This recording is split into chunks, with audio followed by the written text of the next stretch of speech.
आप सभी का अर्थ एकेडमी यूट्यूब चैनल पर स्वागत है। हम अभी कोऑर्डिनेट ज्योमेट्री के बारे में पढ़ रहे थे।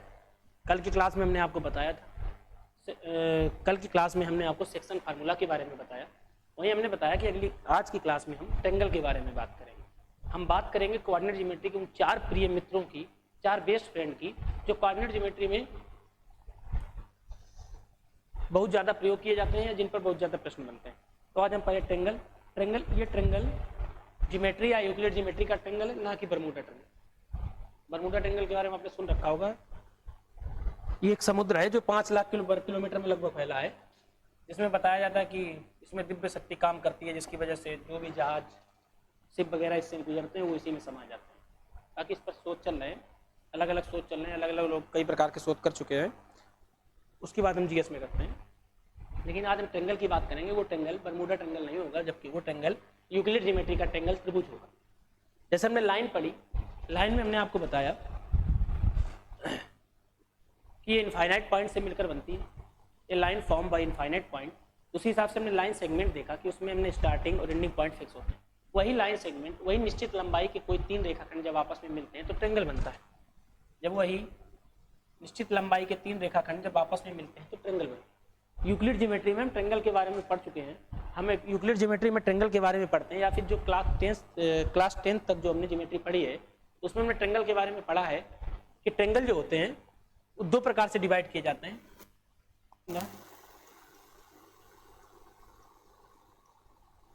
बेसिस ऑफ एंगल और दूसरा on the basis of side. हम जो कोऑर्डिनेट ज्योमेट्री में ट्रेंगल पढ़ेंगे वो ना तो on the basis of angle पढ़ेंगे, ना ही on the basis of triangle पढ़ेंगे, ना तो on the basis of side पढ़ेंगे। हम इसमें ट्रेंगल जो बात करेंगे वो on the basis of point. उसमें 3 पॉइंट दिए जाएंगे, यहाँ कोई यहाँ कोई यहाँ। क्योंकि हम देखते हैं कि जो ट्रेंगल है, जब on the basis of angle पढ़ते हैं तो उसमें एक राइट एंगल ट्रेंगल की बात करते हैं। तो राइट एंगल ट्रेंगल के बारे में कुछ जानकारी पता होनी चाहिए, जिसे पाइथागोरस थ्योरम बोलते हैं। पाइथागोरस थ्योरम के बारे में हमें पता है कि कर्ण का स्क्वायर हाइपोटेनस का square is equal to base का स्क्वायर प्लस लंब परपेंडिकुलर का स्क्वायर। मतलब हम कह सकते हैं कर्ण का स्क्वायर बराबर आधार का स्क्वायर प्लस लंब का स्क्वायर। वैसे अगर आप चाहें तो एक बार रिवीजन के लिए देख सकते हैं कि on the basis of angle 3 प्रकार से डिवाइड किए जाते हैं। एक्यूट एंगल ट्रेंगल, जिसमें जो थीटा की वैल्यू होती है वो 90 से कम होती है। हो सकता है कि एक 60 हो, दूसरा 50 हो, तीसरा 80 बन जाएगा। 90 से कम रहेगा। जिधर ये मुंह खुला होता है वो बड़ा होता है, जिधर बंद होता है वो छोटा होता है। मतलब थीटा जो है वो 90 से छोटा होगा।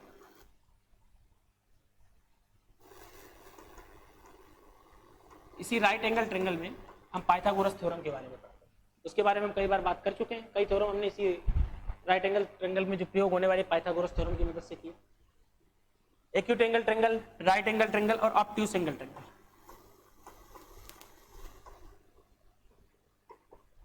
इसको बोलते हैं न्यून कोण त्रिभुज, इसको बोलते हैं कोण त्रिभुज, इसको अधिक कोण त्रिभुज।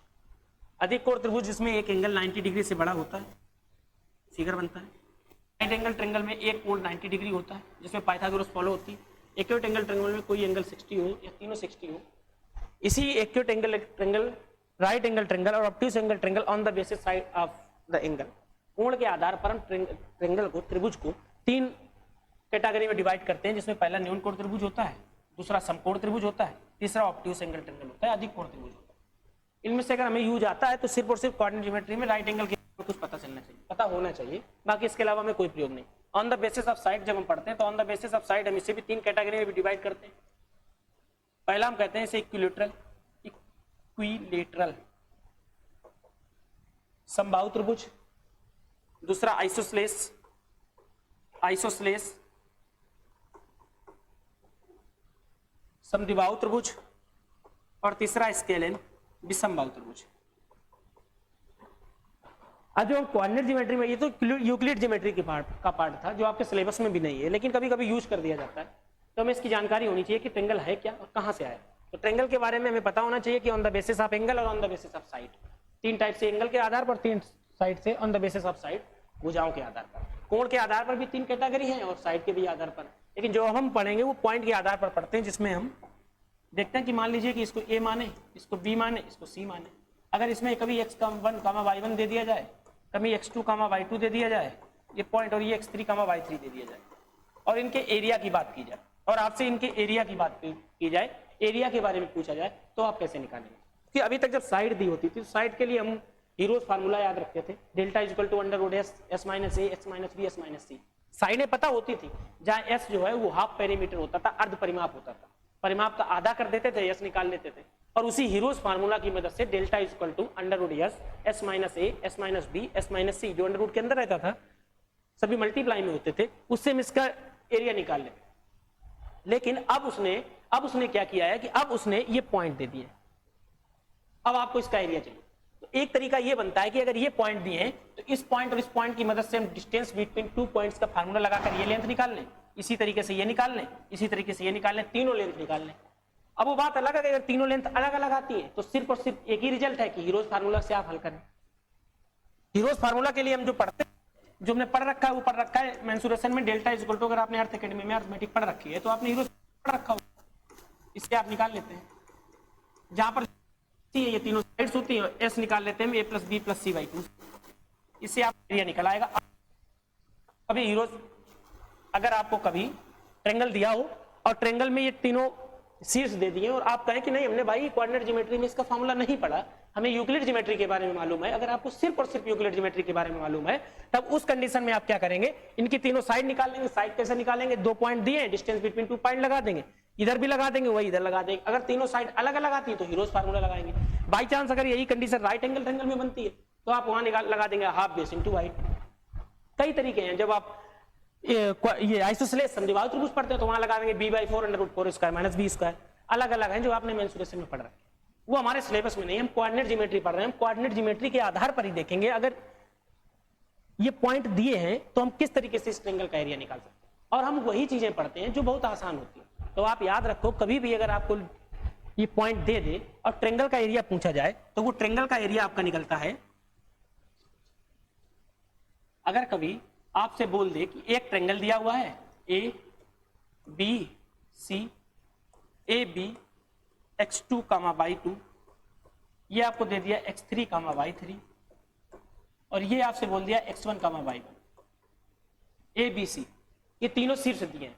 हमने आपको बताया कि जो होता नहीं एक सार्वभौमिक सत्य जिसको बोलते हैं, ऑलवेज जो सही होता है, जो सभी सही होता है, हर समय सही होता है, वो होता है हीरोज फार्मूला। आप आराम से इनकी डिस्टेंस निकालिए तो हीरोज फार्मूला लगाइए और आराम से इसका एरिया निकालिए। लेकिन अगर ये पॉइंट दिए हैं कोऑर्डिनेट ज्योमेट्री में, फिर हमें मतलब ही क्या हुआ ट्रायंगल पढ़ने का, अगर हम कुछ नया नहीं सीख रहे हैं। तो ट्रायंगल में हम कुछ नया सीखेंगे कोऑर्डिनेट ज्योमेट्री में, तो इसके लिए जो एरिया का फार्मूला होता है वो होता है, बाहर में हम एक्सिसा रखते हैं x1 x2 x3। अब आप इसको देखेंगे 23 y2 माइनस y3, बीच में plus 31 y3 minus y1 plus 12 y1 plus y1 minus y। अगर आप देखेंगे तो 1/2 x1 into y2 minus y3 plus x2 y3 minus y1 plus x3 y1 minus y2। हमने क्या किया, हमने तीनों शीर्ष की जो एब्सिसा थी उनको पहले लिख लिया, फिर उसके बाद जो ऑर्डिनेट दिए थे, जो कोट दी थी y2 y3 और y1, उनका सीक्वेंस ये लिया हमने 23 2 3 y2 minus y3, 31 y3 minus y1, 12 y1 minus y2। 23 31 और 12 का सीक्वेंस लिया और इसी के आधार पर हमने ट्रायंगल का एरिया निकाला। ये निष्कर्ष होता है, ये रिजल्ट होता है जो हमें याद रखना होता है। याद करने की ट्रिक क्या है, आखिर में हम इसको याद कैसे करेंगे, हमें याद रहेगा ये नहीं तो आपको हम बता दें याद करने का, जैसे कि हमने याद कर रखा है इसको, या हमने जब पहली बार इसको पढ़ा था कोऑर्डिनेट ज्योमेट्री में ट्रायंगल के एरिया के लिए, तो हमने इस तरीके से याद किया था कि 1/2 होता ही है ट्रायंगल में। अगर आप राइट एंगल में निकालेंगे, राइट एंगल ट्रायंगल में इसका एरिया निकालेंगे तो हाफ बेस इनटू हाइट, तो 1/2 बाहर रखेंगे। मॉडुलस इसलिए लेते हैं कि अगर बाई चांस अंदर कुछ माइनस या प्लस में आ रहा है, माइनस में आ रहा है, तो हम बाहर उसको प्लस में लिख लेंगे। मॉडुलस के बारे में हम पढ़ चुके हैं कि मॉडुलस क्या होता है। हमने आपको बताया था कि मॉडुलस में अगर x की वैल्यू 0 से छोटी है, मतलब माइनस में है, तो माइनस का x आएगा, और अगर x की वैल्यू 0 से बड़ी है तो बाहर सिर्फ का x आएगा। इस बारे में हम आपको पहले बता चुके हैं मॉडुलस के बारे में, मॉडुलस आप समझ चुके हैं। तो ट्रायंगल का जो फार्मूला रहेगा उसको याद करने का ये तरीका होगा कि आप x1 लिख लो, x2 लिख लो, x3 लिख लो। इसके बाद अंदर जो y रहेगा, जो ऑर्डिनेट रहेगा, जो y अक्ष रहेगी, उसको हम 23 31 12 के सीक्वेंस में लिखेंगे और उनके बीच डिफरेंस का चिन्ह रहेगा। y2 minus y3 minus y1 minus y2। आप इससे निकालें या इससे डायरेक्ट निकालें, अगर आपको ये वैल्यू दी है आप इसमें रख दीजिए, मान निकल आएगा अगर कभी आपसे पूछा जाए। या फिर इनकी लेंथ निकालो, इसकी लेंथ निकालो, इसकी निकालो, इसकी निकालो और हीरोज फार्मूला लगाओ। कौन सा लगाओ? Heroes formula. हीरोज फार्मूला लगाओ, वही हीरोज फार्मूला जो डेल्टा बराबर हमने भी आपको बताया था उसको आप लगाओ और आराम से उससे निकालो। लेकिन अगर हम कोऑर्डिनेट ज्योमेट्री पढ़ रहे हैं तो हम इसमें आराम से ये वाला फार्मूला लगाएंगे और निकाल लेंगे। अब बात ये आती है कि ये फार्मूला आया कहां से? इस फार्मूले का जो निगमन है, जो प्रूवमेंट है, उस पर हम बात करेंगे। तो हीरोज फार्मूला के जब हम प्रूवमेंट की बात करते हैं तो हम आपको बता दें कि आपने जिन लोगों ने डिटर्मिनेंट पढ़ रखा है, सारणिक पढ़ रखा है, आप भी और सारणिक 2 चैप्टर में पढ़ते हैं, तो जिन लोगों ने नहीं पढ़ रखा तो उनके लिए कोई बात नहीं। आप भी और सारणिक का जो रूल, डिटर्मिनेंट का जो रूल होता है, उसका जो साधारण उसको ओपन करने का रूल होता है, उसी के आधार पर जब हम देखते हैं, तीनों को हमको कोऑर्डिनेट दिए, तीनों बिंदु दिए हैं, तीनों पॉइंट दिए हैं, अगर तीनों पॉइंट दिए तो उसको हम जब डिटर्मिनेंट पे शो करेंगे तो इस तरीके से लिखते हैं कि बाहर तो डिटर्मिनेंट पे हाफ लिखा ही जाता है, इसके साथ साथ हम अंदर लिखते हैं x1 x2 x3 y1 y2 y3, क्योंकि जो भी हमने कोऑर्डिनेट ज्योमेट्री पढ़ा है वो 2 डायमेंशन पढ़ रहे हैं, तो 2 डायमेंशन के बारे में हमने सब कुछ लिख लिया। अब जो डिटर्मिनेंट होता है वो कहीं ना कहीं 3D पर बात करने लग जाता है, तो इसके लिए हम लास्ट वाले को 1 1 1 मान लेते हैं। क्यों? क्योंकि हम जानते हैं कि मैथ में 1 का मल्टीप्लाई आप किसी भी डिजिट में करो, किसी भी अलजेब्रिक फॉर्म में करो, या किसी भी कांस्टेंट में या किसी भी वेरिएबल में करो, उस पर कोई भी इफेक्ट नहीं होता, कभी 1 का कोई इफेक्ट नहीं होता है। अगर 1 का इफेक्ट नहीं होता है तो हम इसको x1 x2 x3 y1 y2 y3 1 1 1। अब आप देखेंगे जो कोऑर्डिनेट ज्योमेट्री में हम जब डिटर्मिनेंट या आप भी पढ़ते हैं, मैट्रिक्स पढ़ते हैं, तो हम उसमें देखते हैं कि इसको हम रो बोलते हैं। ये 3 रो है और 3 कॉलम, मतलब जो अभी हम डिटर्मिनेंट की बात, डिटर्मिनेंट है, ठीक है।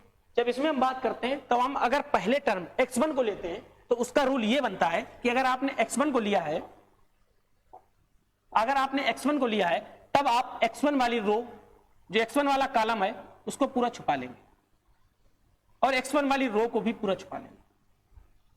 अब आप जो बचा उनका क्रॉस मल्टीप्लाई कराएंगे y2 और y3, अगर आपको समझ में आ रहा। जब हमने x1 लिया, अब आप देखेंगे बाहर 1/2 तो बना ही रहेगा। आपने x1 लिया, तब हमने क्या किया, x1 की जो कॉलम था, कॉलम को भी छुपा लिया और रो को भी छुपा लिया, मतलब ये कंडीशन बनी, अगर आप देख सकते हैं तो। अब बचा क्या, y2 y3 और 1 1 1। इसमें हम करा देंगे क्रॉस मल्टीप्लाई, इसमें हम करा देंगे क्रॉस मल्टीप्लाई कराएंगे तो अंदर आएगा y2 माइनस y3 प्लस, इसके बाद दूसरे में क्या होगा, इसी में हम कॉलम में नीचे आएंगे। कॉलम में आप चाहें तो रो में जा सकते हैं, आप y1 ले सकते हैं, लेकिन जो सीक्वेंस हमने याद किया है हमें उसी को प्रूव करना है, तो हम रो में ही नीचे आएंगे। अगर आप y1 में आएंगे तो आप इसको छुपा लेंगे, एक बार इसको छुपा लेंगे, x2 और x3 का मल्टीप्लाई हो जाएगा। लेकिन हमने क्या किया, हमने इस फार्मूले को इस हिसाब से फॉर्म किया है कि आपको x1 x2 x3 बाहर मिले, अंदर y रहेंगे, उनको 23 31 फॉर्म में हम याद कर लेंगे। तो जब r प्लस रहेगा, अब हम x2 की जब बात करेंगे तो x2 में क्या होता है, x2 वाला पूरा रो छुपा दो, ये कॉलम छुपा दो। अब अगर आप देखेंगे तो y1 1 बचा, y3 और 1 बचेगा। अब आप देखेंगे जब हमने x2 लिया तो ये छुप जाएगा और ये छुप जाएगा, बचेगा y3 y1 और 1 1। जब आप देखेंगे तो इसमें हम लिख सकते हैं y3 माइनस y1, हमने क्रॉस मल्टीप्लाई किया, ठीक है। इसी तरीके से जब हम आगे देखते हैं x3 के लिए, जब हम x3 लेंगे तो हम इसमें क्या देखेंगे, x3 में हम यही देखेंगे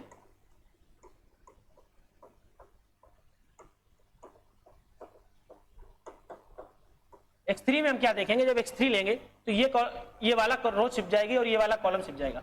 अब बचेगा y1 और y2, इधर बचेगा 1 1, इनका क्रॉस हो जाएगा, तो अब आएगा x3 y1 माइनस y2। यही फार्मूला मैंने आपको याद करने के लिए बोला, 1/2 x1 23 31 12, x1 y2 minus y3 plus x2 y3 minus y1 plus x3 y1 minus y2। ये होता है इसका x2 माइनस, जो किसी भी हम कोऑर्डिनेट ज्योमेट्री में अगर ट्रायंगल के तीनों वर्टेक्स शीर्ष दिए हैं और उनके एरिया की बात कर दी जाए तो हम इस फार्मूले से निकालते हैं। एक क्वेश्चन इस पर देख लेंगे, इसके बाद में हम 4 best friend of coordinate geometry की बात करेंगे, या कह सकते हैं कि सेंटर्स ऑफ ट्रायंगल की बात करेंगे। अगर मान लीजिए कोई ट्रायंगल दिया है और आपसे बोल दे कि ये 3,4 है, ये 5,6 है, ये 2,1 है, और आपसे बोल दे कि इसका एरिया ज्ञात करो, तो जो पहला तरीका होता है जब आपने कोऑर्डिनेट ज्योमेट्री नहीं पढ़ रखी थी तो वो तरीका था, या जब आपने फॉर्मूला नहीं पढ़ रखा था ट्रायंगल का एरिया निकालने के लिए कोऑर्डिनेट ज्योमेट्री में, तो वो इसका रिजल्ट ये होता है कि आप इन दोनों के बीच में डिस्टेंस फार्मूला लगा के डिस्टेंस बिटवीन 2 पॉइंट लगाओ, इनके बीच निकालो, फिर इनके बीच निकालो। जब तीनों पता चल जाए तब आप हीरोज फार्मूला लगाएं और उससे निकाल लें। या फिर अगर आपको पता है तो आप आराम से करेंगे 1/2, हम इसको मान लेंगे x1 y1, इसको मान लेंगे x2 y2, इसको मान लेंगे x3 y3। अब हम क्या करेंगे 1/2, x1 पहले लिख लेंगे, फिर हम जानते लिखेंगे x2 2 लिख, फिर हम जानते 3 लिखेंगे, 5 लिख लिया, ठीक है, बीच में प्लस कर। अब इसके बाद अंदर हमें पता कि y वाले टर्म रहेंगे, ऑर्डिनेट रहेगा और 23, 31, 12 के फॉर्मेट में चलेगा, दोनों के बीच डिफरेंस चलेगा। जब पहले में 23 आएगा, 23 का मतलब हुआ y2 minus y3, y2 minus y3, ये 3 है, ये y2 है, तो 1 माइनस 6 प्लस, ठीक है 2, 31 चलेगा तो 31 y3 माइनस y1, y3 है 6 और y1 है 4, रहेगा 2, 6 4, 6 माइनस 4 2 हो जाएगा, प्लस जब 12 का चलेगा तो y1 माइनस y2, y1 रहेगा 4 और y2 रहेगा 1, तो 4 में जाएगा 3, ये बाकी डिटरमिनेंट के अंदर रहेगा। अब अगर इसको हल करेंगे तो आप देखेंगे ये आएगा 4 प्लस 15, ये 15 से 15 एरिया जो आएगा वो आएगा 1/2 4 2, इसका एरिया आंसर 2 आ जाएगा। आपने देखा कोऑर्डिनेट ज्योमेट्री में तीनों वर्टेक्स दिए थे, हमने एरिया निकाल लिया। इस पर सवाल पूछे जाते हैं, आगे चल के इसमें थोड़ा सवाल कठिन बनेंगे, आपसे कभी मीडियंस के बारे में पूछ देगा। जब मीडियंस के बारे में पूछेगा तो अगर आप लोगों ने मीडियंस के बारे में पढ़ा होगा, कल हमने आपको बोला भी था कि यूक्लिड ज्योमेट्री में जब आप मीडियंस पढ़ते हैं तो उसके बारे में आप दोबारा फिर देख के आइए। जब कोऑर्डिनेट ज्योमेट्री हम पढ़ाएंगे तो आपको मीडियंस के बारे में पता होना चाहिए।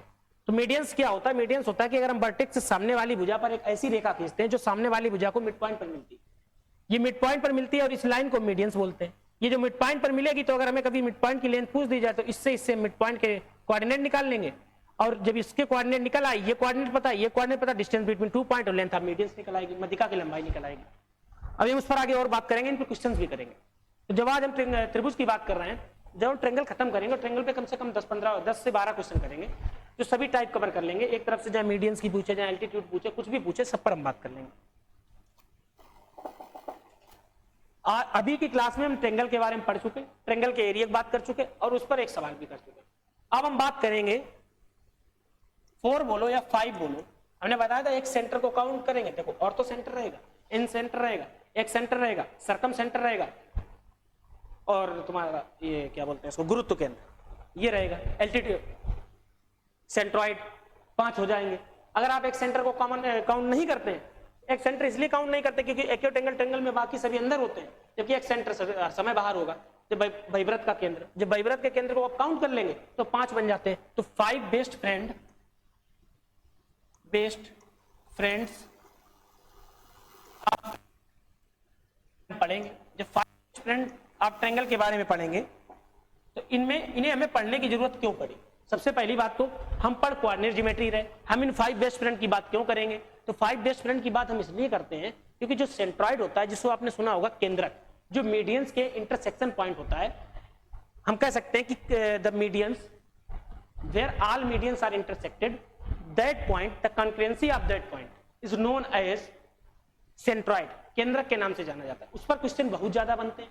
इसके बाद इन सेंटर है, एक सेंटर है, सर्कम सेंटर है, उन पर भी क्वेश्चन बनते हैं, लेकिन सेंट्रॉइड पे सबसे ज्यादा क्वेश्चन बनते हैं। तो सेंट्रॉइड के बारे में आपको पता होना चाहिए, कम से कम सेंट्रॉइड के बारे में आप याद रखेंगे। सेंट्रॉइड के बाद में चाहे इन सेंटर हो, एक सेंटर हो, आर्थो सेंटर हो या फिर सर्कम सेंटर हो, उनके बारे में भी आपको पता हो।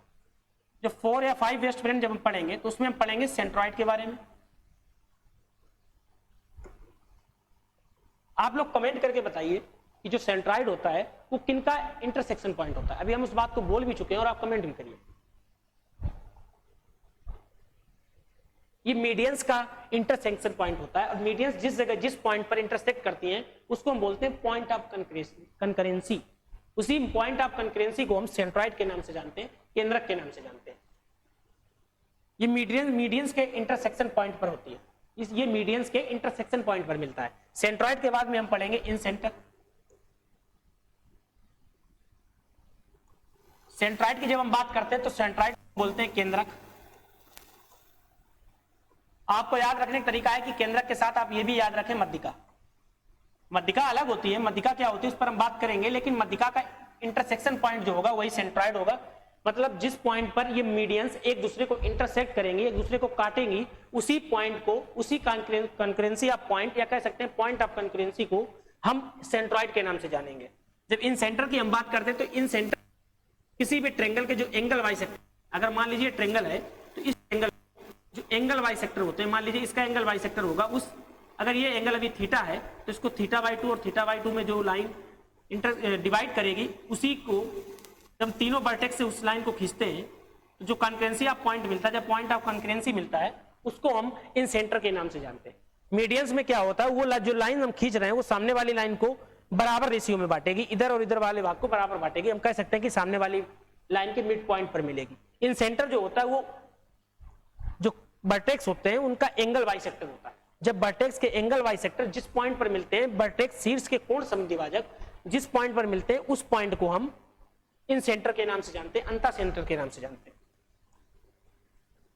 जब हम एक्स सेंटर की बात करते हैं तो एक्स सेंटर क्या होता है, एक्स सेंटर जो होता है ये एक्चुअली में होता है कि जब किसी भी ट्रेंगल है, मान लीजिए उसकी इन शीर्षों को आगे बढ़ा दो और जो एक्सटीरियर एंगल होगा, जो एक्सटीरियर एंगल को जो हम बाइसेक्टर जब खींचते हैं, बहिष्कोणों के जो समद्विभाजक होते हैं, द्विभाजक होते हैं, वो जिस पॉइंट पर मिलते हैं उस पॉइंट को हम एक्स सेंटर के नाम से जानते हैं। इसके साथ ही हम आर्थो सेंटर के बारे में पढ़ेंगे। आर्थो सेंटर क्या होता है, आर्थो सेंटर होता है लंब केंद्र। एक सेंटर को हम वृत्त का केंद्र बोलते हैं, इसको अंतः केंद्र बोलते हैं, इसको हम बही केंद्र बोलते हैं। आर्थो सेंटर को हम लंब केंद्र बोलते हैं, जहां पर किसी ट्रेंगल के लंब आपस में इंटरसेक्ट करते हैं, एक दूसरे को काटते हैं, जिस पॉइंट पर ये सभी लंब मिलते हैं उस पॉइंट को हम आर्थो सेंटर कहते हैं। जहां पर अल्टीट्यूड एक दूसरे को इंटरसेक्ट करेंगे, अल्टीट्यूड जिस पॉइंट पर एक दूसरे को इंटरसेक्ट करेंगे उसी point of concurrency of point को हम ऑर्थो सेंटर लंब केंद्र के नाम से जानेंगे। लेकिन इसी आर्थो सेंटर के बाद अगर एक चीज और बचती है उसको बोलते हैं सर्कम सेंटर।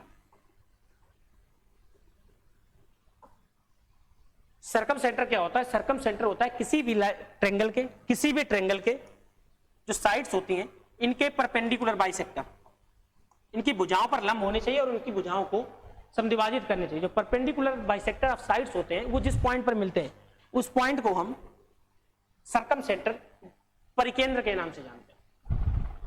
परिकेंद्र, लंब केंद्र, बहिर्वृत्त का केंद्र, अंतः केंद्र और केंद्र, इनके बारे में हमें पढ़ना है। इन्हीं को हम 5 best friends of coordinate geometry, coordinate geometry मतलब जो हम निर्देशांक ज्यामिति पढ़ रहे हैं, जो हम कार्टेशियन ज्योमेट्री, जो कार्तीय निर्देशांक ज्योमेट्री पढ़ रहे हैं, ज्यामिति पढ़ रहे हैं, उसमें जो सबसे ज्यादा भूमिका अदा करेंगे वो 4 बेस्ट फ्रेंड होंगे। 5 बेस्ट फ्रेंड को या 4 को। एक सेंटर ज्यादा पूछा नहीं जाता, इसको बार बार हम काउंट 4 बोलते हैं।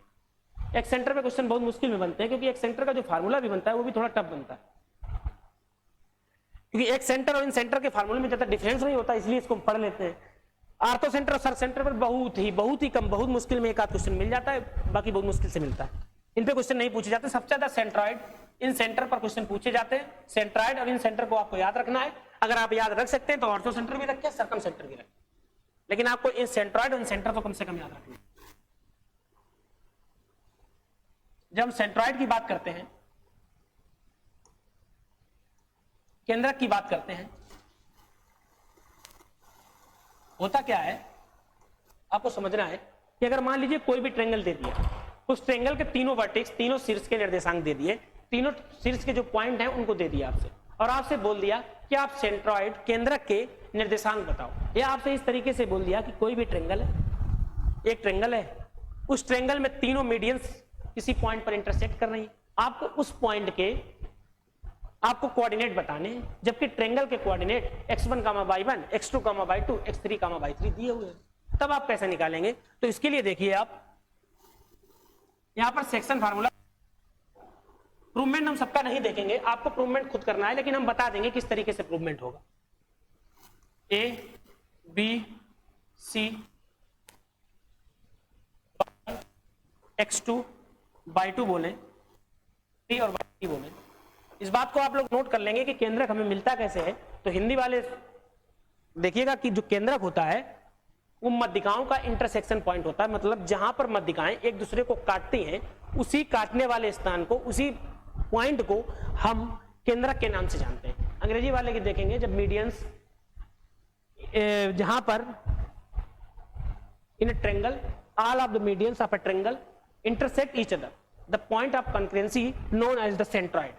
जो पॉइंट जहां पर ये मीडियंस एक दूसरे को इंटरसेक्ट करेंगे उस पॉइंट को केंद्रक या सेंट्रॉइड के नाम से जानेंगे।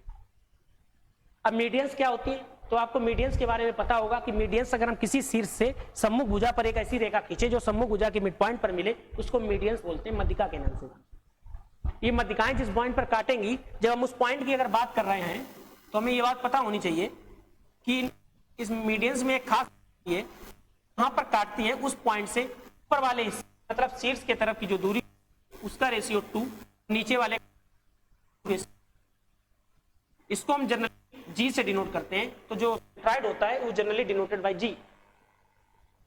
इसके कोऑर्डिनेट की जब कभी आपसे बात कर दी जाए तब इसके जो कोऑर्डिनेट होंगे वो x1 plus x2 plus x3 by 3 comma by 1 plus by 2 plus by 3 by 3 होगा। इसको आप लोग याद रखेंगे। यही रिजल्ट था, जितनी भी हमने कहानी बताई वो कहानी यही है।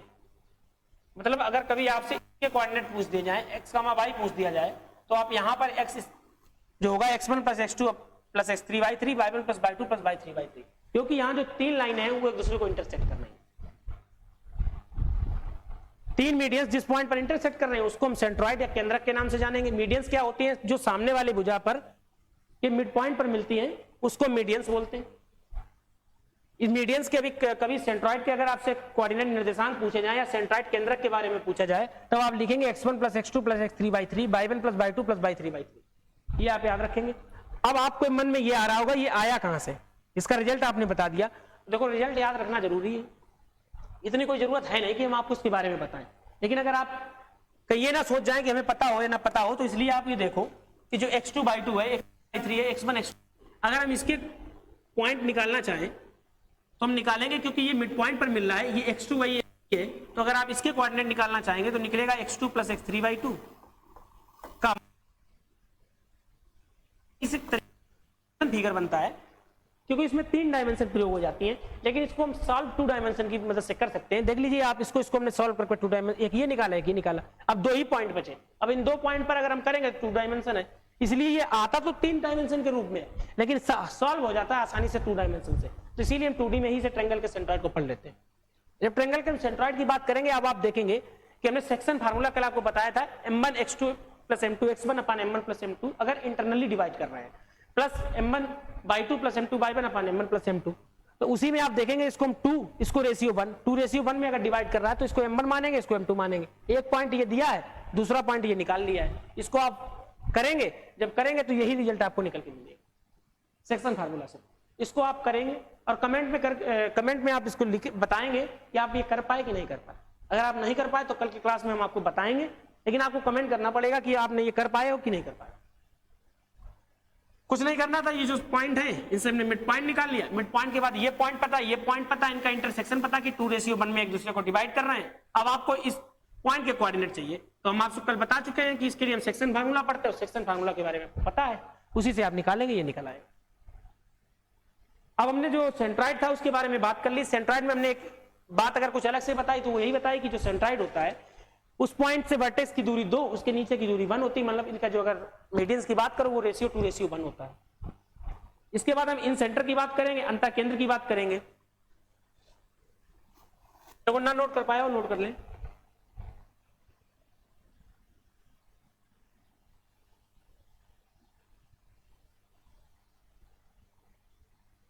नोट हो गया होगा शायद। अब आप देखेंगे इन सेंटर अंतः केंद्र के बारे में।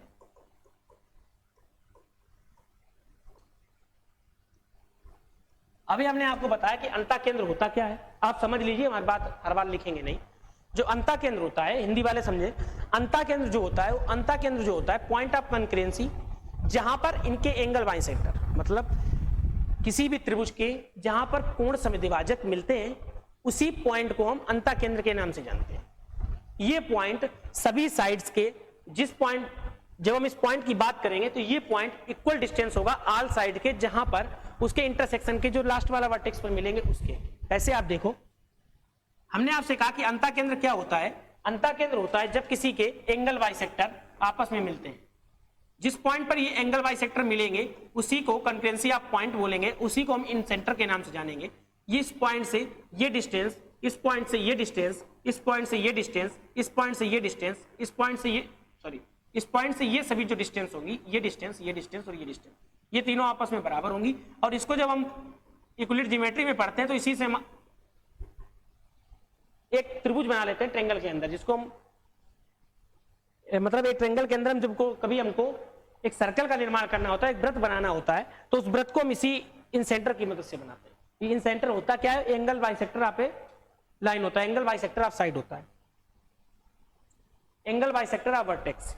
शीर्ष का जो कोण समद्विभाजक होगा, जिस पॉइंट पर मिलेंगे उसी पॉइंट को हम इन सेंटर के नाम से जानेंगे, अंता केंद्र के नाम से जानेंगे। शायद स्पष्ट हो गया होगा कि अंता केंद्र क्या होता है। अंता केंद्र किसी भी त्रिभुज में जो कोण समद्विभाजक होते हैं, अंतः कोण समद्विभाजक होते हैं, वो जिस पॉइंट पर मिलते हैं उसी पॉइंट को हम अंता केंद्र के नाम से जानते हैं। जब कभी हम इसकी बात करते हैं तो आपने यूक्लिड ज्योमेट्री में कोण समद्विभाजक थ्योरम, एंगल बाइसेक्टर थ्योरम पढ़ रखी होगी। एंगल बाइसेक्टर अगर थ्योरम आपने पढ़ रखी है तो उसमें आपने पढ़ा होगा कि अगर हम किसी शीर्ष से सम्मुख भुजा पर कोण समद्विभाजक खींचे तो जो सम्मुख भुजा पर जहां पर वो कोण समद्विभाजक मिलेगा, वो कोण समद्विभाजक उस सम्मुख भुजा को जिस एंगल से आप खींच रहे हो उस एंगल को बनाने वाली भुजाओं के रेशियो में बांटेगा। मतलब अगर हम इसको A मान लें, इसको B मान लें, इसको C मान लें, तो ये लेंथ हमें पता है कि A के बार सामने A होता है, B के सामने B होता है, C के सामने C होता है।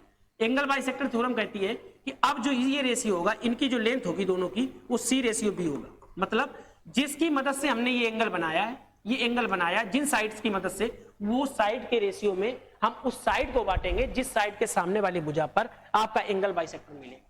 हमने जब इसका एंगल बाइसेक्टर खींचा तो देखा हमने इसकी लंबाई C थी, इसकी B थी, तो अब ये C रेशियो B में डिवाइड हो जाएगा। यही कहानी अगर हम B खींचते हैं, B से जब मिलेगा तो इस हमें एक ये B C को बनाने के लिए B और A की मदद लगी है, तो जो ये रेशियो मिलेगा वो A, आप बात समझिए।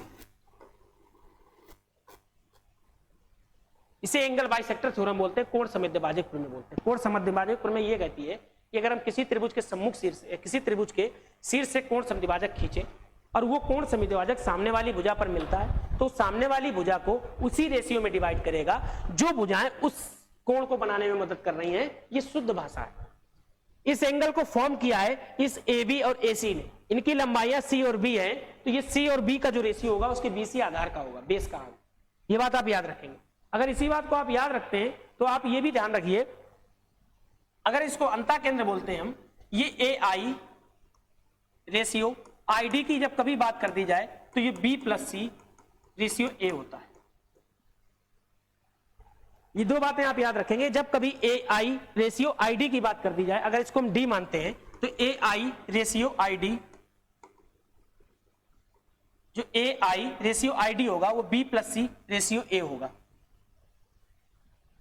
और जो आपका BD रेशियो DC होगा वो C रेशियो B होगा। अब आप बताओ, हमको ये पता है कि ये x1 y1 है, ये x2 y2 है, ये x3 ये y3 है। अगर हमसे इसके सेंटर पूछे जाएं तो अब आप निकाल पाओगे कि नहीं निकाल पाओगे? अगर आप देखो इसका रेशियो C रेशियो B है, एक ये शीर्ष दिया, एक ये शीर्ष दिया, इसकी मदद से इस पॉइंट को हम निकाल लेंगे सेक्शन फार्मूला से।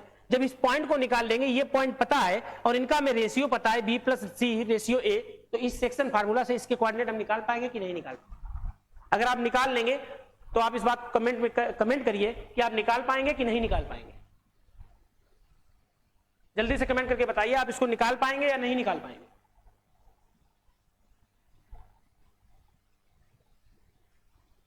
हमें लगता है कि आप निकाल लेंगे। निकालने में कुछ नहीं करना है, इसको अगले एक चित्र में समझ लो।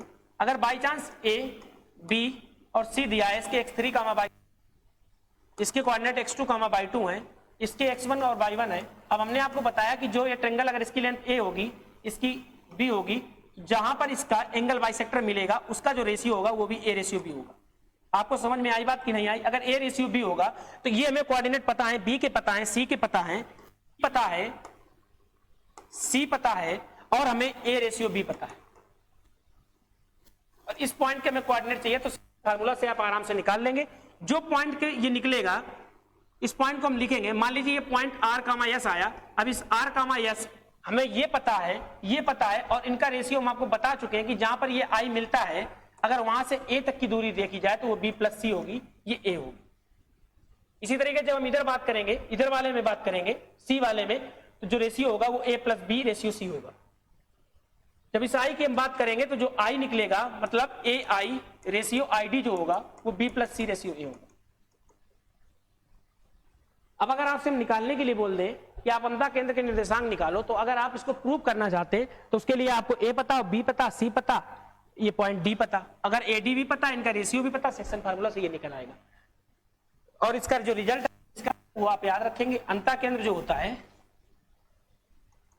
अंतः केंद्र वो होता है ax1 plus bx2 plus cx3 by a plus b plus c, दूसरे ब्रैकेट में a by 1 plus b by 2 plus c by 3 upon a plus b plus c।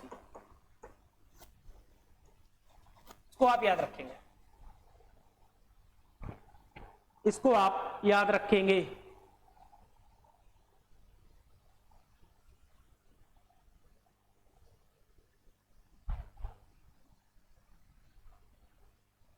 ये अंतः केंद्र के लिए निर्देशांक होगा, ये अंतः केंद्र का निर्देशांक होगा।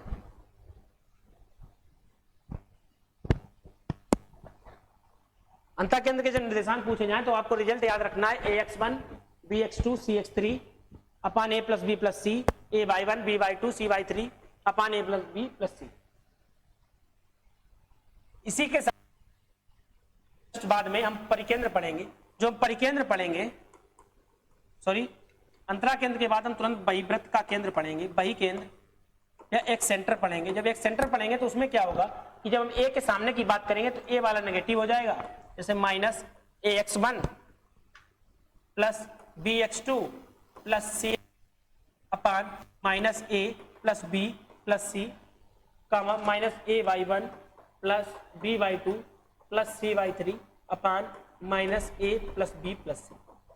ये एक रिजल्ट आप याद रखेंगे बही केंद्र के लिए। बही केंद्र को भी समझाएंगे कि कैसे आता है, ये ए के सामने के लिए, क्योंकि जो भी कोई बहिवृत्त के केंद्र की आप बात करोगे तो किसी भी ट्रायंगल में 3 बहिवृत्त केंद्र पॉसिबल हो सकते हैं। जैसे अगर हम सेंट्रॉइड केंद्र की बात करते थे, जब हमने पिछली केंद्र के बारे में बात की तो हमने आपको बताया जो केंद्रक होता है वो किसी भी ट्रायंगल में अंदर ही होगा, चाहे वो ट्रायंगल इक्विटेंगल हो, राइट एंगल हो या ऑब्टूस एंगल हो, अधिक कोण त्रिभुज हो, न्यून कोण त्रिभुज हो या समकोण त्रिभुज हो, सभी में ट्रायंगल का जो सेंट्रॉइड होगा वो हर समय अंदर होगा, क्योंकि ये मीडियंस का इंटरसेक्शन पॉइंट होता है। जब वही बात हम इन सेंटर में करते हैं तो इन सेंटर में क्या होता है, इन सेंटर में भी यही बात फॉलो करती है, क्योंकि इन सेंटर में एंगल बाइसेक्टर हर समय ट्रायंगल के अंदर ही होगा, एंगल बाइसेक्टर हर समय ट्रायंगल के अंदर ही होगा, क्योंकि ये एंगल बाइसेक्टर होता है साइड्स। लेकिन वही जब हम एक सेंटर की बात करेंगे, जब हम एक सेंटर की बात करेंगे तो आप एक सेंटर को समझेंगे। जो एक सेंटर होगा, अगर मान लीजिए ए बी सी कोई ट्रायंगल है, ए बी सी कोई ट्रायंगल है, तो जो एक सेंटर होता है उसका मतलब होता है कि अगर हम इसको दोनों तरफ भुजाएं बढ़ाएं, एंगल बाइसेक्टर आप एक्सटीरियर एंगल, बाह्य कोणों का जो कोण समद्विभाजक होगा जिस पॉइंट पर मिलेंगे वो पॉइंट, और साथ साथ में एक इंटरनल बाइसेक्टर ऑफ एंगल, आंतरिक कोण का जो कोण समद्विभाजक होगा जिस पॉइंट पर मिलेंगे, इस पॉइंट को हम एक्स सेंटर जानेंगे, एक सेंटर के नाम से जानेंगे, और इसको हम आई डैश से डिनोट करेंगे। इन सेंटर को हम आई से डिनोट कर रहे हैं, अगर आप कर सकते हैं तो। जब कभी इस पॉइंट की बात कर दो या यही कंडीशन इनमें भी तो बनेगी, ये जहां पर मिलेंगे इस पॉइंट को भी हम एक सेंटर बोलेंगे, इसको भी हम एक सेंटर बोलेंगे।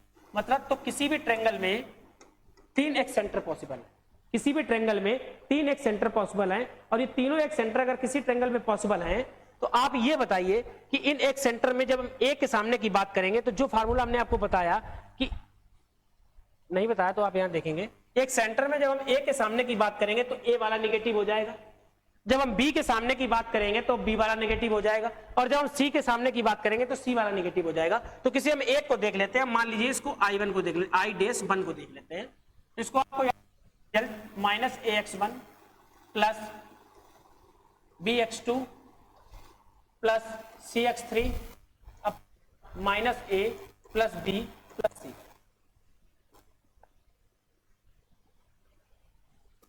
प्लस C/3 सेंटर के लिए कोऑर्डिनेट जो हमें निकालना है बहिष केंद्र के निर्देशांक, बहिर्वृत्त के केंद्र के निर्देशांक, एक्स सेंटर के निर्देशांक जो, अगर कभी आपसे बी के सामने की बात कर दे, I2' की बात कर दे तो आप यहां पर बी को नेगेटिव कर देंगे, जब कभी I3 की बात कर दे तो आप सी को नेगेटिव कर देंगे। इस तरीके से तीनों निकाल लेंगे। इस पर क्वेश्चन बहुत मुश्किल से कभी कभार पूछे गए हैं और बहुत कम क्वेश्चन पूछे जाते हैं।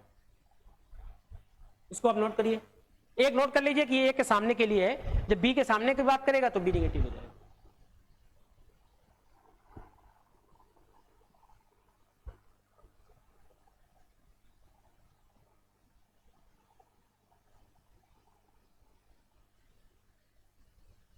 अब आप सेंट्रॉइड के बारे में पढ़ चुके, इन सेंटर के बारे में पढ़ चुके, एक सेंटर के बारे में पढ़ चुके। अब पढ़ने को बचा है ऑर्थो सेंटर।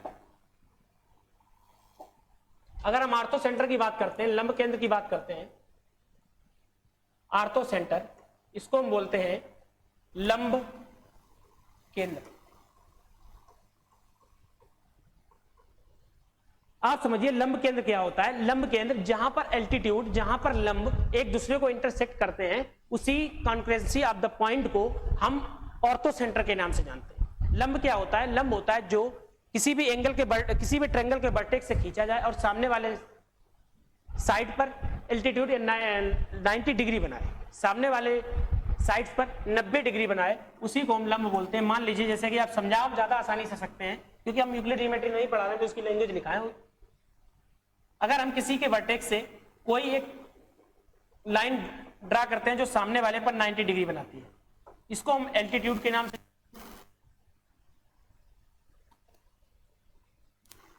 यही एल्टीट्यूड हम तीनों वर्टेक्स से खींच सकते हैं। अगर तीनों वर्टेक्स से खींच सकते हैं तो ये एल्टीट्यूड तीनों वर्टेक्स से खींचेंगे तो कहीं एक स्थान पर मिलेंगे। इसी कॉन्करेंसी ऑफ पॉइंट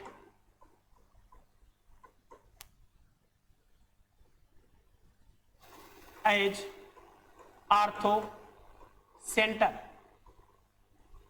इसी को हम ऑर्थो सेंटर लंब केंद्र के नाम से जानते हैं। अब जब हम किसी ट्रायंगल की बात करते हैं तो किसी भी ट्रायंगल में अगर वो एक्यूट एंगल ट्रायंगल होगा on the basis of side, भुजाओं के आधार पर, तो एक्यूट एंगल ट्रायंगल में तो ऑर्थो सेंटर उस ट्रायंगल के अंदर होगा। जबकि अगर हम राइट एंगल ट्रायंगल की बात करेंगे तो राइट एंगल ट्रायंगल में ये ऑर्थो सेंटर लंब केंद्र उसके लंब वाले शीर्ष पर होगा। वही ऑब्टूस एंगल ट्रायंगल की बात करेंगे, जब हम अधिक कोण त्रिभुज की बात करेंगे तो उसमें यही ऑर्थो सेंटर बाहर होगा। कैसे? जब कभी आप इस ट्रायंगल की बात करते हैं जो एक्यूट एंगल ट्रायंगल है, अगर इसमें हम ऑर्थो सेंटर की बात करते हैं, इसमें जो ऑर्थो सेंटर होगा, क्योंकि ये सामने 90 डिग्री 90 डिग्री 90 डिग्री एक लंब खींचेंगे, लंब जिस पॉइंट पर इंटरसेक्ट करेगा कॉन्फ्लुएंसी ऑफ पॉइंट, इसको हम ऑर्थो सेंटर के नाम से जानेंगे। जब यही एल्टीट्यूड में आप बात करें तो एल्टीट्यूड में आप जो लंब खींचेंगे वो एक ये सामने होगा, यहां से जो लंब खींचेंगे वो भी यही सामने होगा, और इसको यहां से यहां वापस मिलाएंगे तो तीनों ये राइट एंगल ट्रायंगल में जब ऑर्थो सेंटर की बात करते हैं, लंब केंद्र की बात करते हैं, तो वो लंब वाला शीर्ष होता है, लंब वाला शीर्ष होता है, लंब वाला शीर्ष, लंब वाले शीर्ष पर ही ऑर्थो सेंटर होता है। वही जब हम ऑब्टूस एंगल ट्रायंगल की बात करते हैं तो इसमें क्या होता है कि अगर आप यहां से खींचेंगे तो इसको पीछे बढ़ाएंगे, यहां से खींचेंगे तो ये आएगा, ये आएगा, और यहां से खींचेंगे तो ये कहीं यहां बाहर मिलते हैं, लंब से ठीक पीछे कहीं मिलते हैं।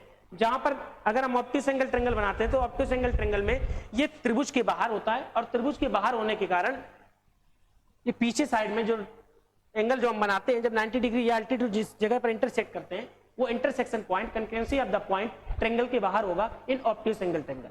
अधिक कोण त्रिभुज में लंब केंद्र त्रिभुज के बाहर होता है, और समकोण त्रिभुज में लंब केंद्र समकोण वाले शीर्ष पर होता है, न्यून कोण त्रिभुज में लंब केंद्र, न्यून कोण त्रिभुज में लंब केंद्र उस त्रिभुज के अंदर ही होता है। ये मिलता कैसे है? तो इसको जहां पर एल्टीट्यूड, जहां पर लंब एक दूसरे को मिलते हैं, उसी कंकरेंसी ऑफ अ पॉइंट को हम आर्थो सेंटर के नाम से जानते हैं।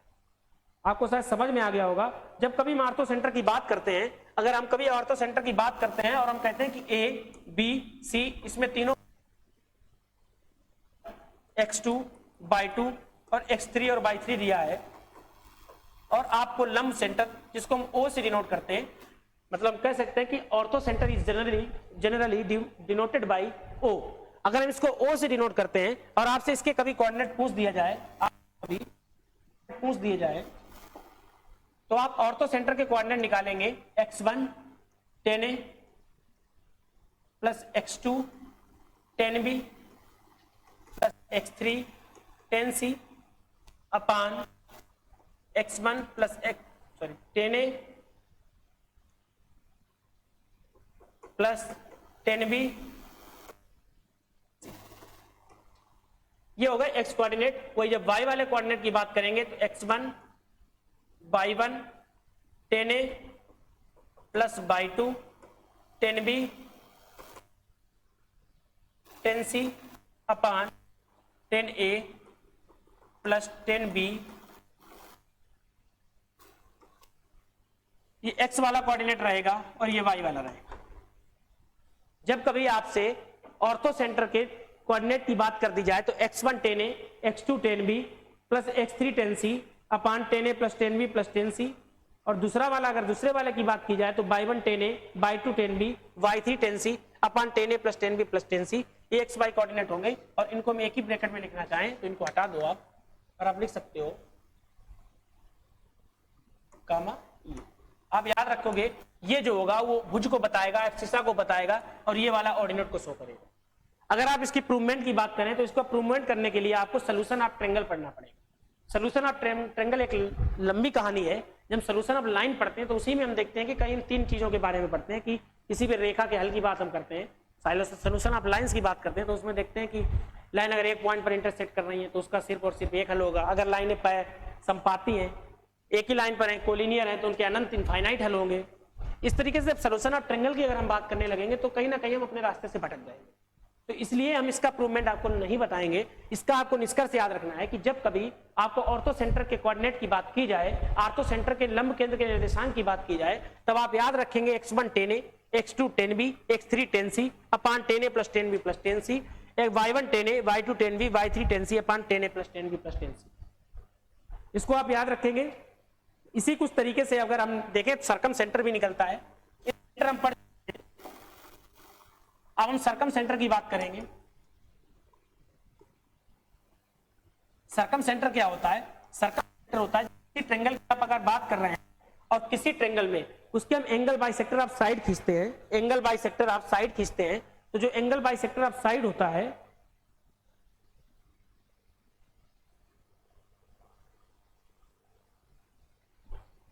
जब हम सर्कम सेंटर की बात करते हैं तो एंगल बाइसेक्टर ऑफ जो साइड होगा, मान लीजिए इसको ए मान लेते हैं, इसको बी मान लेते हैं, इसको सी मान लेते हैं, perpendicular bisector of side. Circum centre को हम परिकेंद्र के भी नाम से जानते हैं। ज्योमेट्री में अगर आपने यूक्लिड ज्योमेट्री में परिकेंद्र पढ़ रखा होगा तो आपने पढ़ा होगा कि परपेंडिकुलर बाइसेक्टर ऑफ साइड, लंब समद्विभाजक पर मिलते हैं, उस पॉइंट को हम परिकेंद्र, आप इसको सी से डिनोट करेंगे, परिकेंद्र के नाम से जानते हैं। भुजाओं के लंब समद्विभाजक क्या होते हैं? जो भुजाओं पर लंब होते हैं और भुजा को समद्विभाजित करते हैं। मतलब एक ऐसी संरचना या एक ऐसी रेखा जो भुजाओं पर, एक ऐसा रेखाखंड जो भुजाओं पर लंब भी हो, लंबवत भी हो, साथ साथ उस ट्रायंगल की भुजा को बाइसेक्ट भी करे, उसको हम परपेंडिकुलर बाइसेक्टर ऑफ साइड्स बोलते हैं। रेखाओं का या भुजाओं का लंब समद्विभाजक बोलते हैं। ये लंब समद्विभाजक जिस पॉइंट पर मिलते हैं, इस पॉइंट को हम सर्कम सेंटर परिकेंद्र के नाम से जानते हैं। ये परिकेंद्र भी लंब केंद्र की तरह एक्यूट एंगल ट्रायंगल में तो अंदर होगा, जबकि राइट एंगल ट्रायंगल में कर्ण वाली भुजा पर होगा, और ऑब्ट्यूस एंगल ट्रायंगल में ट्रायंगल के बाहर होगा। जैसे कि अगर हम एक्यूट एंगल ट्रायंगल की बात करें तो एक्यूट एंगल ट्रायंगल में तो अंदर ही होगा, अंदर होगा,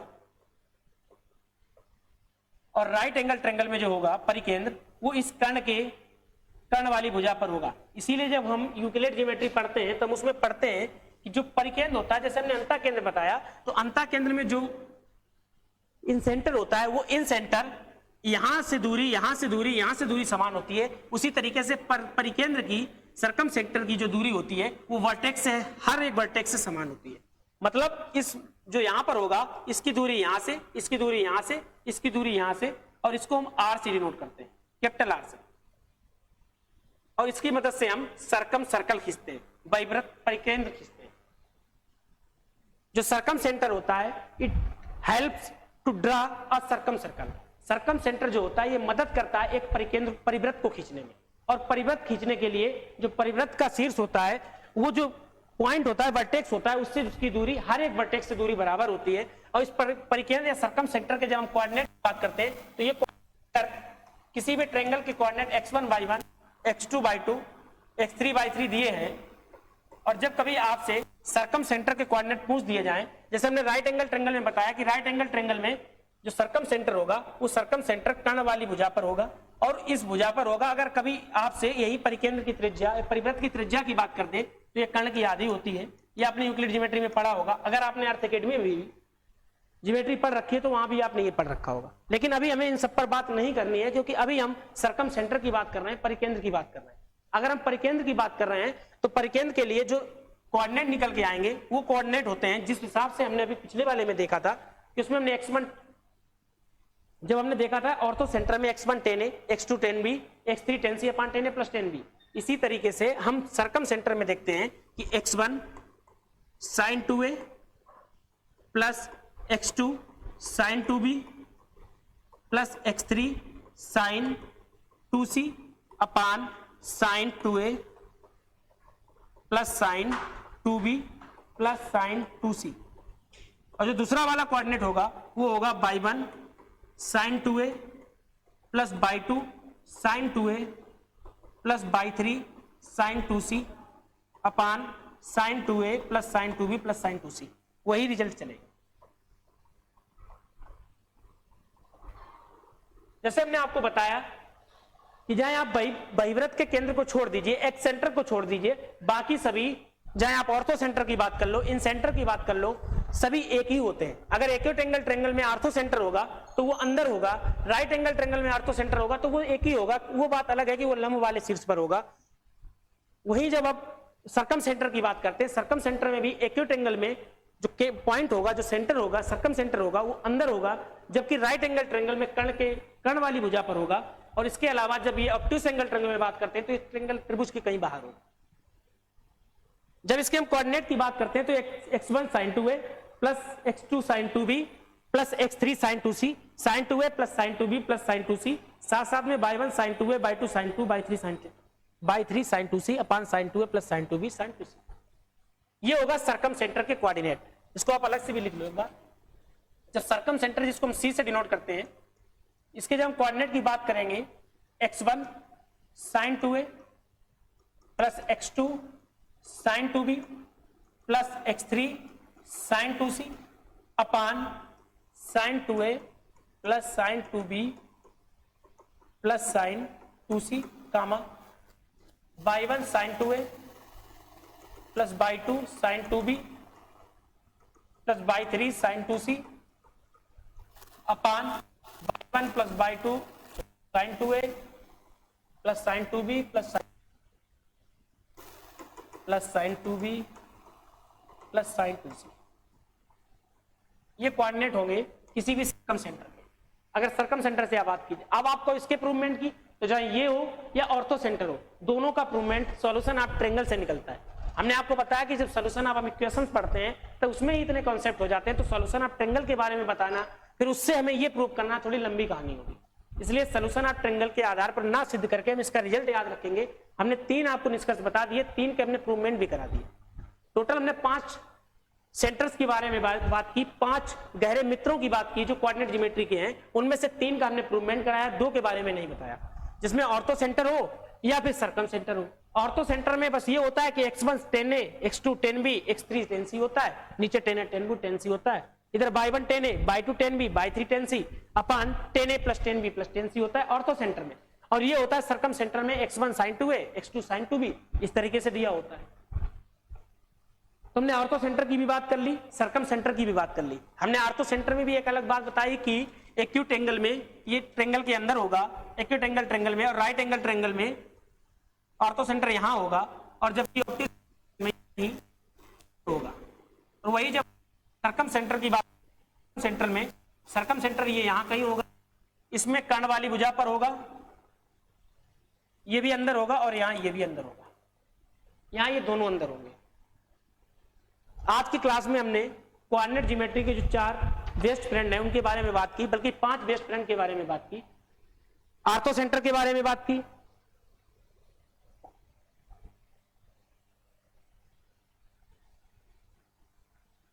सेंट्रॉइड के बारे में बात की, इन सेंटर के बारे में बात की। सेंट्रॉइड के हमने कोऑर्डिनेट बताए x1 plus x2 plus x3/3, y1 plus y2 plus y3/3। इन सेंटर की बात की तो हमने उसमें बताया कि x1 plus by1 plus c ax1 plus bx2 plus cx3/3 by a plus b plus c, और दूसरे कोष्टक में a/1 plus b/2 plus c/3 upon a plus b plus c। वही जब हमने x सेंटर की बात की तो हमने इसमें आपको बताया कि जब x सेंटर की हम बात करेंगे तो इसमें एक सेंटर में हर एक ट्रेंगल में 3 एक सेंटर पॉसिबल होते हैं, 3 वैवृत्त के केंद्र पॉसिबल होते हैं, और 3 वैवृत्त के केंद्र होने के कारण इनके अलग अलग कोऑर्डिनेट होंगे। जब ए वर्टेक्स के सामने वाले एक सेंटर की बात करेंगे तब ए नेगेटिव होगा, जब बी के वर्टेक्स के सामने वाले की बात करेंगे तो बी नेगेटिव होगा, और जब सी वर्टेक्स के सामने वाले एक सेंटर की बात करेंगे तब सी नेगेटिव होगा। और हमने बताया कि अगर हम मान लेते हैं भी कि हम ए के सामने वाले की बात कर रहे हैं तो उसके जो कोऑर्डिनेट होंगे वो होगा minus ax1 plus bx2 plus cx3y minus a plus b plus c minus ay1 plus b/2 plus c/3 upon minus a plus b plus c। इसी तरीके से हमने ऑर्थो सेंटर देखा। ऑर्थो सेंटर में हमने आपको कोऑर्डिनेट बताए, जिसमें हमने आपको बताया x1 10a, x2 10b plus x3 10c अपान 10a plus 10bc, 10a plus 10b plus 10c। दूसरे में बताया by1 10a plus by2 10b plus by3 10c अपान 10a plus 10b plus 10c। Circum centre में वही 10a की जगह sin a हो जाता है, और इसको हमने हल किया sin 2a हो जाता है। इन पांचों को हमने आज देखा, इन पांचों के रिजल्ट देखे, जिसमें हमने आपको सेंट्रॉइड के जो कोऑर्डिनेट निकाले उनका प्रूवमेंट बताया, इन सेंटर का भी बताया और एक सेंटर का भी बताया। हमने आपको ऑर्थो सेंटर और सर्कम सेंटर के बारे में नहीं बताया। इनके बारे में हमने आपको सीधे सीधे कोऑर्डिनेट याद करवा दिए, सीधे सीधे इनके केंद्रक के जो मान होंगे उनको हमने याद करवा दिए, क्योंकि ये सोल्यूशन आप ट्रेंगल से निकलेंगे जो पॉसिबल नहीं है। तो आज की क्लास में हमने 5 गहरे मित्रों की बात की जो कोऑर्डिनेट ज्योमेट्री में प्रयोग किए जाते हैं। अगली क्लास में हम इन्हीं पर क्वेश्चंस करेंगे। अगर आपको हमारी क्लास पसंद आती है तो इसको शेयर करिए, अर्थ एकेडमी यूट्यूब चैनल को सब्सक्राइब करिए, और साथ साथ में जो PDF नोट्स हैं उनके लिए, या फिर आप कोई विशेष सूचना चाहते हैं तो उसके लिए आप टेलीग्राम चैनल को भी ज्वाइन करिए, और गूगल प्ले स्टोर से अर्थ एकेडमी एप्लीकेशन को डाउनलोड भी करिए। Thank you. आज के लिए इतना ही, अगली क्लास में हम इनके क्वेश्चंस पर बात करेंगे। आज के लिए इतना ही।